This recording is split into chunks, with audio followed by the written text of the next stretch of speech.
Pemirsa, Riki Rizal menjelaskan kronologi kasus pembunuhan Yosua dari kejadian di Magelang hingga Jakarta. Bribka Riki juga mengatakan jika Verdi Sambo sempat menangis saat menceritakan pelecehan yang didapat Putri Chandrawati.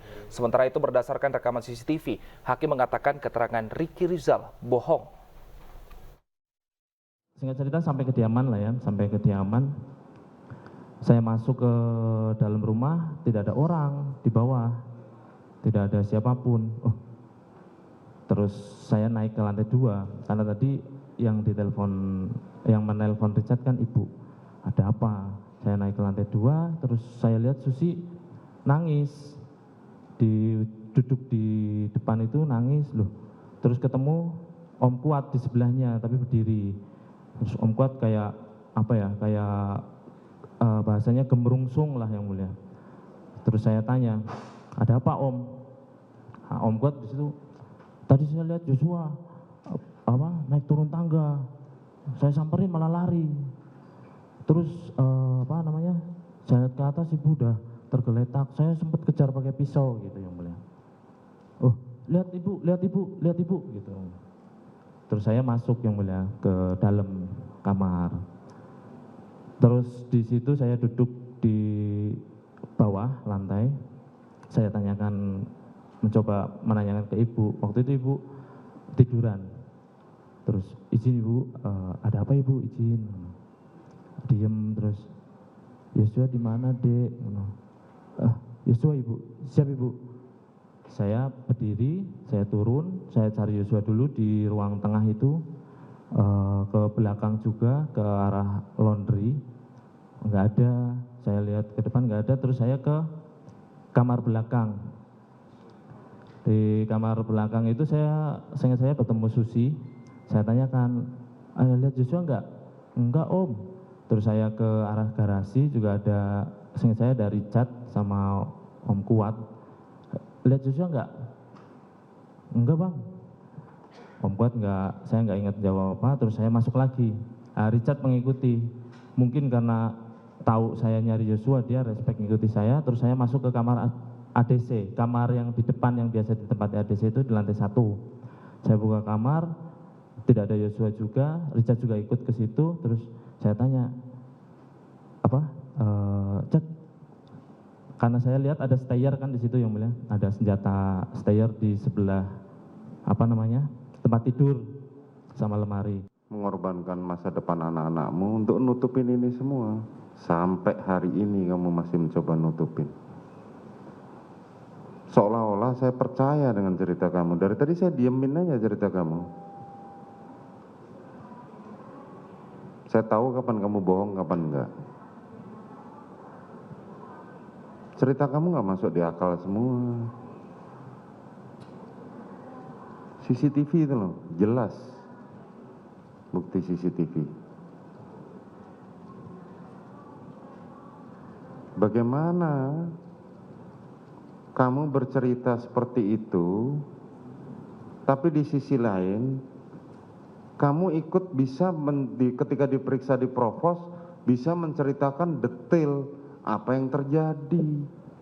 Itu kan nggak masuk di akal. Bentar, jangan dibantah dulu. Siap. Ya kan? Siap. Cobalah kamu ingat anak istrimu. Mereka di sana mendoakan kamu, semoga kamu bisa mendapatkan keringanan. Tapi dengan begini, kamu mencoba mengaburkan semua peristiwa itu.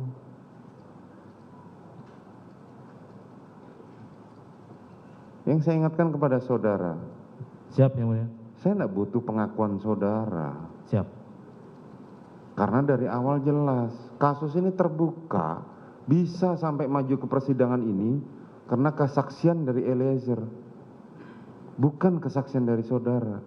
Siap. Tidak penting buat saya seperti itu. Tapi kalau caramu berbohong seperti ini, saya cuma ngingetin saudara. Kasihan anak istrimu di rumah. Paham? Paham yang mulia. Kamu menutupi segala sesuatu yang sudah terjadi. Masih kamu tutupin juga di persidangan ini. Kalau kamu sudah bercerita begitu, bagaimana saudara bisa bercerita di depan Provos skenario seperti itu? bahwa saudara menghindar segala macam pada saat saudara Richard menembak dengan Joshua. Bagaimana saudara bisa bercerita seperti itu? Dengan terangnya yang disampaikan oleh teman-teman saksi dari Polres Jakarta Selatan kemarin. Dari awal saudara sudah tahu skenario seperti ini. Ini loh nanti kamu akan ketika diperiksa ceritanya seperti ini. Dan itu tidak ada dalam cerita saudara tadi. Paham? Saudara terdakwa Richard ini mengatakan bahwa korban itu pada saat dia masuk sudah menjadi ajudannya saudara Putri. Kalau sebutan sebagai ajudan saya kurang paham yang mulia. Yang jelas standby di rumah. Untuk keperluan rumah tangga ataupun kalau semuanya ibu keluar bersama yang ada di rumah ataupun anaknya keluar juga bisa bersama yang di rumah. Jadi polanya kurang lebih hampir sama kayak saudara lah ya. Siap kan? yang mulia. Saudara notabene BKO di Propam. Siap. Tetapi saudara ditugaskan ngurus anaknya saudara Ferdi Sambo di Magelang. Betul yang mulia. Begitu kan, walaupun saudara sempat menjadi ajudan. Sempat ikut Bapak ke kantor sebagai ajudan yang mulia. Nah, demikian juga saudara Joshua ngurus Rumah. saudara Putri Siap, di samping yang rumah. Di rumah. Sekaligus Juga ngurusin Putri. siap yang mulia. Kalau ada kegiatan biasa nganter ibu yang mulia. Mau diistilahkan itu ajudan atau tidak, karena ya sama kayak saudara kan, saudara juga awalnya ajudan kan begitu. Siap yang mulia. Benar ya seperti itu. Iya yang mulia.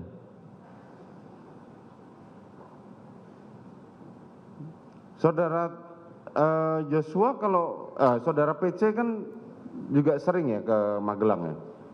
Beberapa kali sempat ke Magelang yang mulia. Ke Magelang. Siapa yang menemani pada saat itu? Kalau pas bersama saya biasanya kan ke Magelang karena anaknya pulang, terus berangkatnya pakai darat gitu diantar sama ibu, nanti sama saya, terus sama Joshua, sama Yogi gitu. Oh, saudara Yogi dan saudara Joshua ya. Siap. Pemirsa, sejumlah kesaksian Ricky Rizal sempat membuat ruang sidang memanas. Selengkapnya kita akan menuju ke Pengadilan Negeri Jakarta Selatan bersama Camar Haenda. Selamat sore Camar, apa pernyataan yang menarik dari sidang hari ini? Ya, selamat sore Wilson, Stefani dan juga pemirsa. Saat ini untuk persidangan lanjutan dari kasus pembunuhan Brigadir Nofriansyah Yosua Huta Barat masih terus berlangsung. Dan tadi kami melihat untuk persidangan sudah dimulai kembali pada pukul 2 siang. Ada sejumlah pernyataan yang menarik dikarenakan adanya kontradiksi antara pernyataan dari Bribka RR yang tadi juga sudah ditanyakan oleh jaksa penuntut umum beserta dengan dibandingkan dengan BAP sebelumnya yang ia sampaikan dengan keterangan ataupun juga pernyataan dari saksi dan juga terdakwa lain. Dan tadi Bribka RR juga menjelaskan dan juga menceritakan awal mula dirinya menjadi polisi dan pada tahun 2018 ini sempat menolak ajakan Ferdi Sambo untuk menjadi ajudannya. Dan untuk status terakhir dari Bribka RR ini adalah sebagai BKO di Divpropam Polri. Namun yang menarik di sini Wilson dan juga pemirsa, tadi sempat ditanyakan pula mengapa status dari BKO di Divpropam Polri namun tugasnya adalah untuk menjaga anak Ferdi Sambo yakni atas nama Tribrata Sambo yang sedang bersekolah di Sekolah Taruna Nusantara Magelang, Jawa Tengah. Kemudian juga tadi Bribka RR juga mengakui bahwasanya Ferdi Sambo ini menggunakan namanya untuk membeli sejumlah kendaraan di Magelang dan juga untuk membuat 2 rekening di Bank BNI dan juga BCA masing-masing dengan saldo 600 juta dan juga 100 juta rupiah, yang mana apabila kita telisik lebih dalam dan juga kita bandingkan dengan pernyataan-pernyataan sebelumnya bahwasanya Ferdi Sambo ini bisa menghabiskan 200 hingga dengan 300 juta per bulan untuk biaya rumah tangganya. Dan apabila kita lihat untuk penghasilan dari Ferdi Sambo sendiri selaku Kadif Propam Polri ini berkisar 35 juta per bulan dan inilah yang juga patut dicurigai. Kemudian juga hakim menilai bahwa Ricky Rizal berbohong dikarenakan sejumlah pernyataan ini tidak sesuai dengan BAP yang sebelumnya. Kemudian juga Ricky Rizal mengaku bahwasanya dirinya tidak mengetahui bahwasanya Brigadir Nofriansyah Yosua Huta Barat akan ditembak. Padahal jelas-jelas apabila kita melihat sekali lagi kepada BAP sebelumnya, kemudian juga kepada pernyataan dari Baradae bahwasanya Bribka RR sudah jelas mengetahui skenario yang diberikan oleh Verdi Sambo.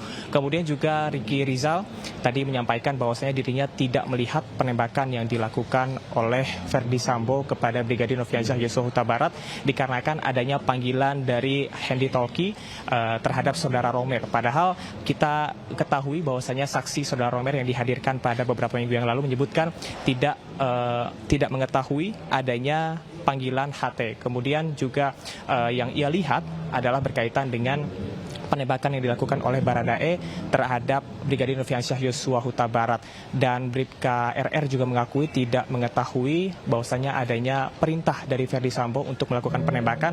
Padahal Baradae sendiri menyebutkan bahwasanya dirinya menembak dikarenakan adanya perintah tembak dari Verdi Sambo. Kita akan nantikan bagaimana perjalanan sidang yang cukup berjalan panas ini karena adanya sejumlah kontradiksi dari pernyataan Bribka RR. Sementara demikian, Wilson Stefani kembali ke Anda di studio. Terima kasih Camar Henda melaporkan langsung dari Pengadilan Negeri Jakarta Selatan. Selamat bertugas kembali. Pemirsa, JPU juga meminta Ricky Rizal memeragakan saat Barada Eliezer menembak Yosua. Ricky Rizal pun memeragakan adegan tersebut dari sisinya. Dari sebelah mana? Dari sini? Sebelah sisi sini ya? Siap. Artinya yang saudara lihat langsung ke tangannya Pak FS? Ya, kiri. Itu masker, benar seperti itu Sepengetahuan posisinya? saya seperti itu. Untuk tangan satu lagi saudara melihat tidak? Tidak lihat dong Pak, kan saya hanya bisa lihat Tertutup. satu sisi saja. Satu sisi. Siap. Cukup ya, Saudara Jaksa? Masa dari sejumlah elemen masyarakat menggelar aksi menolak pengesahan RKUHP di depan gedung DPR RI. Masa juga mendesak agar sejumlah pasal kontroversial di RKUHP dicabut. Aksi menolak pengesahan RKUHP digelar di depan gedung DPR RI Jakarta. Mereka membawa spanduk jumbo dan menggelar aksi simbolis tabur bunga. Masa menolak pengesahan RKUHP dalam waktu dekat karena masa berpandangan pembentukan RKUHP dibuat tidak transparan. Selain itu, mereka mendesak agar pasal kontroversial di RKUHP dicabut. Untuk mengamankan aksi, sejumlah petugas kepolisian pun berjaga di lokasi.